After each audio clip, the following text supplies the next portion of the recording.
얼마 전 반에 전학 온 아이가 있는데 뚱뚱하고 여드름 투성이에 씻지도 않아서인지 냄새가 안 좋아 다들 꺼리는 분위기였다. 다음날 여느 때와 마찬가지로 걸어서 등교를 하던 중 누군가 쳐다보는 시선이 느껴져 고개를 돌려보니 전학생이 전봇대 뒤에서 나를 몰래 훔쳐보고 있었다. 기분이 나빴지만 그냥 무시한 채 떠다 학교로 행했다. 그날부터였다. 전학생이 나를 계속 쳐다보는 것은. 크게 잘못하는 게 없기에 그냥 무시하며 지내고 있었는데 며칠 뒤 방과 후 집으로 가는 길에 갑자기 전학생이 불쑥 튀어나오더니 나를 억지로 끌며 같이 밥 먹으러 가자는 것이었다.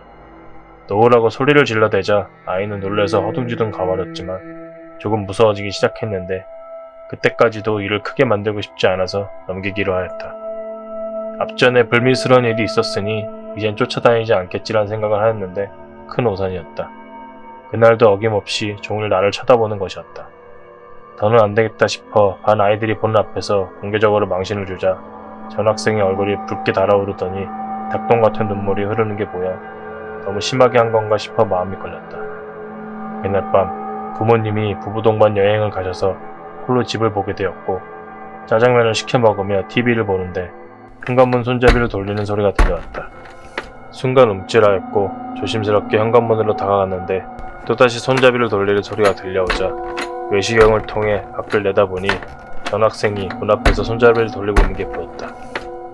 너무 무서웠지만 침착하게 뒤로 물러나 내 방으로 들어가서 경찰에 신고를 하고는 현관문을 주시하기 시작했다. 문이 열리지가 않아서였을까 잠시 후 손잡이를 돌리던 소리가 멈췄다. 안 열려서 간 걸까 생각을 하던 중 경찰이 왔고 자초지종을 설명하며 안심을 하게 되었다. 순찰을 돌겠다며 문단속을 잘하라는 말과 함께 경찰이 가버리자 괜시리 다시 오싹해졌다. 잠이나 자려고 방에 들어가 누웠는데 어디선가 이상한 소리가 들려오기 시작했다. 두려웠지만 좀 전에 일도 있고 해서 확인하기 위해 자리에서 일어나 소리의 근원지로 다가가자 더 크게 들려왔다. 숨죽인 채 조심히 소리가 들려오는 베란다로 갔다가 그만 얼어붙고 말았다.